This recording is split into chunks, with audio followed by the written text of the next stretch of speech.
سلسلہ ہدایت قرآن، سنت اور اہل بیت علیہم السلام میں خوش آمدید۔ آج ہم قرآن مجید کی 62ویں سورہ جمعہ پر بات کر رہے ہیں۔ یہ ایک مدنی سورہ ہے اور اس کی 11 آیات ہیں۔ اور اس کا نام ہی اس کے ایک مرکزی موضوع یعنی نماز جمعہ کی طرف اشارہ کرتا ہے۔ لیکن یہ صرف نماز کے بارے میں نہیں ہے نا؟ جی نہیں، بالکل نہیں۔ اس سورہ میں 3 بڑے موضوعات ہیں۔ پہلا تو پیغمبر اسلام صلی اللہ علیہ وآلہ وسلم کی بعثت کا مقصد ہے، یعنی تعلیم و تربیت۔ بالکل۔ پھر دوسرا موضوع ہے علم رکھنے کے باوجود اس پر عمل نہ کرنے والوں کی مثال، خاص طور پر یہودیوں کے حوالے سے۔ اور پھر آخر میں نماز جمعہ کی اہمیت۔ تو گویا علم کا مقصد، اس کی ذمہ داری اور پھر اس علم کا اجتماعی اظہار، یہ ایک مکمل سفر ہے۔ جی، آپ اسے ایسا کہہ سکتی ہیں۔ اور امام صادق علیہ السلام سے ایک روایت اس کی فضیلت پر زور دیتی ہے کہ مومن کو جمعہ کی رات سورہ جمعہ اور سورہ اعلیٰ اور نماز جمعہ میں سورہ جمعہ اور سورہ منافقون پڑھنی چاہیے۔ سبحان اللہ۔ تو آئیے اس سفر کا آغاز کرتے ہیں۔ بسم اللہ الرحمن الرحیم۔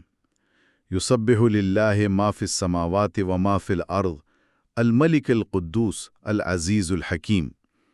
جو کچھ آسمانوں میں ہے اور جو کچھ زمین میں ہے، سب اللہ کی تسبیح کر رہے ہیں۔ وہ جو بادشاہ ہے، ہر عیب سے پاک، غالب اور حکمت والا ہے۔ یہاں 4 صفات ایک ساتھ آئی ہیں: الملک، القدوس، العزیز، الحکیم۔ اس ترتیب میں کوئی خاص بات ہے؟ بہت خاص بات ہے۔ دیکھیں، جب بادشاہ کا ذکر آتا ہے یعنی الملک، تو انسانی ذہن میں فوراً طاقت اور کبھی کبھی ظلم اور نقص کا تصور آ سکتا ہے۔ صحیح۔ لیکن فوراً بعد القدوس کا لفظ آیا، یعنی وہ بادشاہ جو ہر عیب، ہر ظلم، ہر نقص سے بالکل پاک ہے۔ یہ اللہ کی بادشاہت اور دنیاوی بادشاہت میں فرق واضح کر دیتا ہے۔ واہ، یعنی تمہید ہی بتا رہی ہے کہ جس ہستی کی بات ہو رہی ہے اس کی حاکمیت کامل ہے۔ بالکل۔ اور اسی کامل حاکم کا سب سے بڑا فضل کیا ہے؟ اگلی آیت بتاتی ہیں۔ هو الذی بعث فی الأمیین رسولا منہم یتلو علیہم آیاتہ ویزکیہم ویعلمہم الکتاب والحکمہ وَإِن كَانُوا مِن قَبْلُ لَفِي ضَلَالٍ مُبِينٍ۔ وہی ہے جس نے امیین یعنی ایک ان پڑھ قوم میں انہی میں سے ایک رسول بھیجا۔ امی کا مطلب ہے جس نے کسی انسان سے نہ پڑھا ہو، نہ لکھا ہو۔ جی، اور ایک ایسی قوم سے ایسے رسول کا ظہور خود ایک معجزہ ہے، ان کی رسالت کی دلیل ہے۔ پھر آیت ان کے مشن کے 3 اہم کام بتاتی ہے۔ پہلا، اللہ کی آیات ان پر پڑھ کر سنانا۔ ٹھیک ہے۔ دوسرا، وَيُزَكِّيهِمْ یعنی ان کا تزکیہ کرنا، انہیں شرک، برے اخلاق اور گناہوں سے پاک کرنا۔ اور تیسرا، انہیں کتاب اور حکمت کی تعلیم دینا۔ یہاں تزکیہ یعنی پاکیزگی تعلیم سے پہلے آیا ہے۔ میں نے قرآن میں کہیں تعلیم کو تزکیہ سے پہلے بھی دیکھا ہے۔ اس ترتیب پر ہمیشہ ذہن میں سوال اٹھتا ہے۔ بہت اچھا سوال ہے۔ اصل میں مفسرین کہتے ہیں کہ یہ دونوں ایک دوسرے کے لیے ضروری ہیں۔ پاکیزہ دل علم کو بہتر قبول کرتا ہے، اور حقیقی علم دل کو مزید پاک کرتا ہے۔ بالکل۔ لیکن یہاں تزکیہ پر زور اس بات کی نشانی ہے کہ اسلام میں علم کا مقصد صرف معلومات کا ڈھیر لگانا نہیں، بلکہ ایک بہتر انسان بننا ہے۔ اور یہ پیغام صرف اسی دور کے عربوں کے لیے نہیں تھا۔ جی نہیں، ہرگز نہیں۔ اگلی آیت اسی کو واضح کرتی ہے۔ وَآخَرِينَ مِنْهُمْ لَمَّا يَلْحَقُوا بِهِمْ وَهُوَ الْعَزِيزُ الْحَكِيمُ۔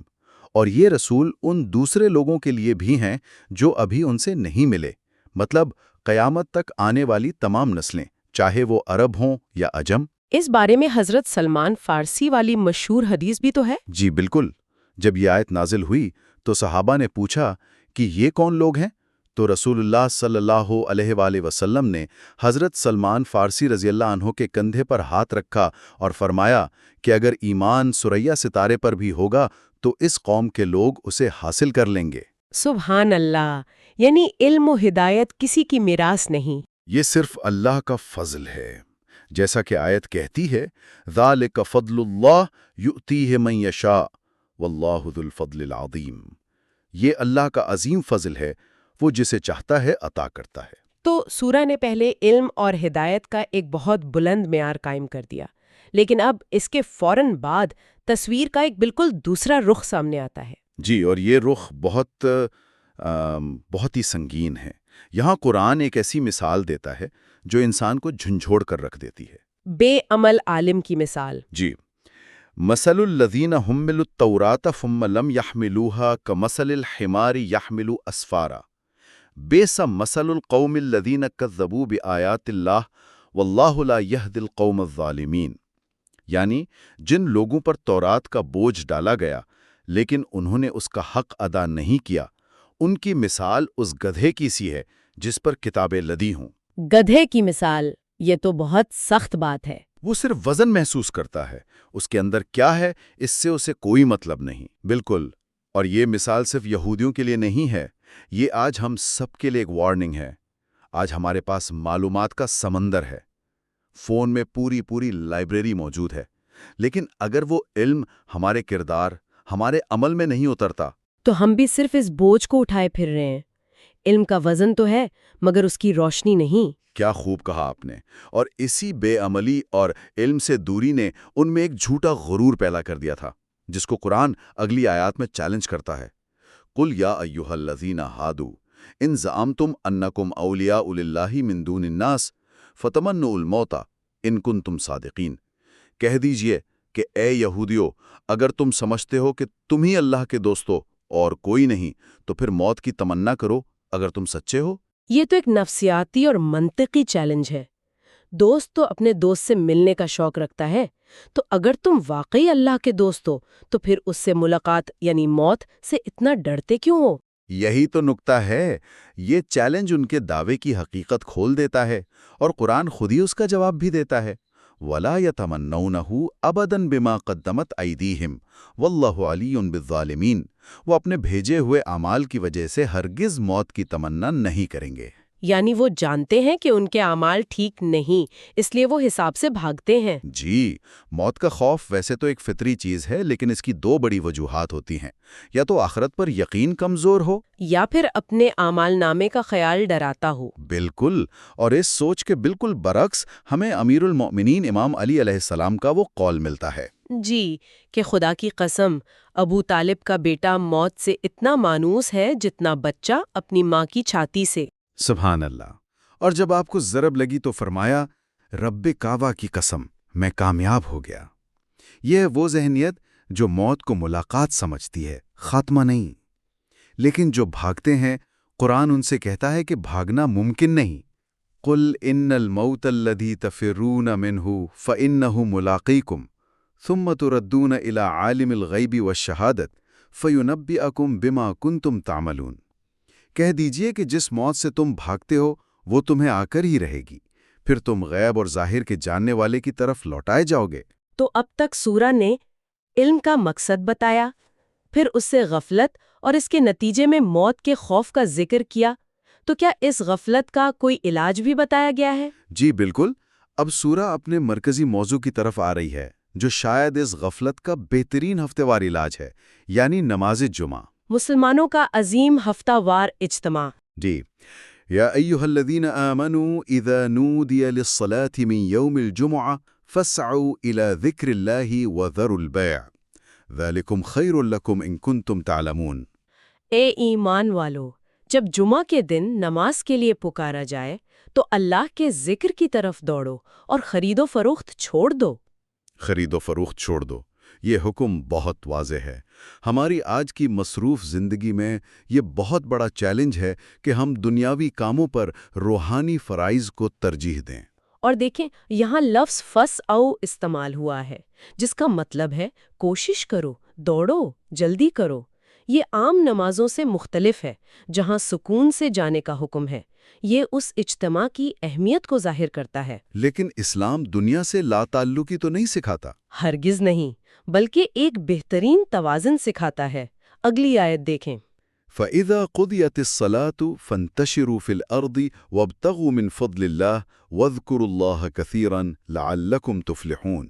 جب نماز ختم ہو جائے تو زمین میں پھیل جاؤ اور اللہ کا فضل یعنی اپنی روزی تلاش کرو، یعنی عبادت کے بعد واپس اپنے کاموں میں لگ جاؤ۔ لیکن ایک شرط کے ساتھ، وَاذْكُرُوا اللَّهَ كَثِيرًا، اللہ کو کثرت سے یاد کرتے رہو، مطلب تمہارا کام کاج بھی اللہ کی یاد سے غافل نہ کرے۔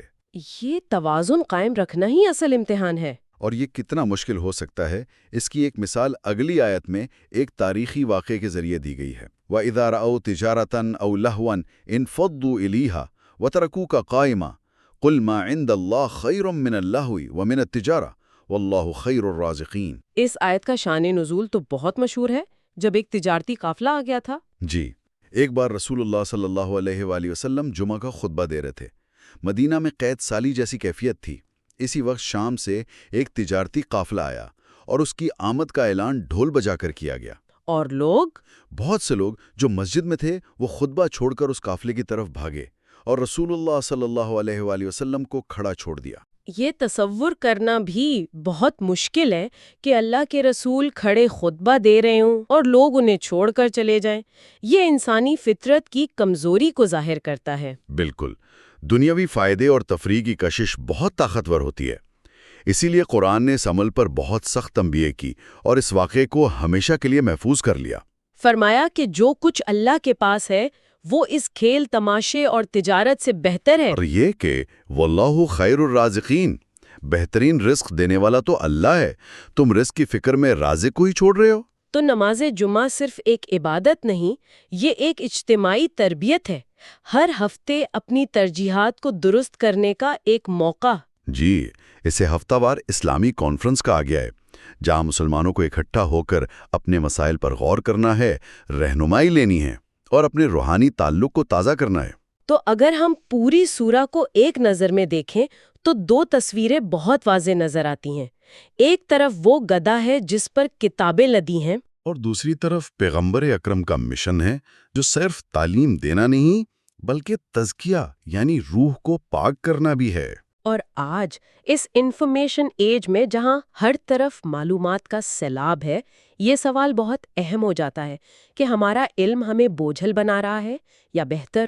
شاید اس کا جواب اسی سورہ کے آخر میں ہے، علم کو عمل اور تزکیہ کے ساتھ جوڑنا، اور پھر جمعہ جیسے اجتماعی اعمال کے ذریعے اسے اپنی سماجی زندگی کا حصہ بنانا، تاکہ علم صرف دماغ میں نہ رہے بلکہ دل میں اترے اور معاشرے میں نظر آئے۔ بالکل۔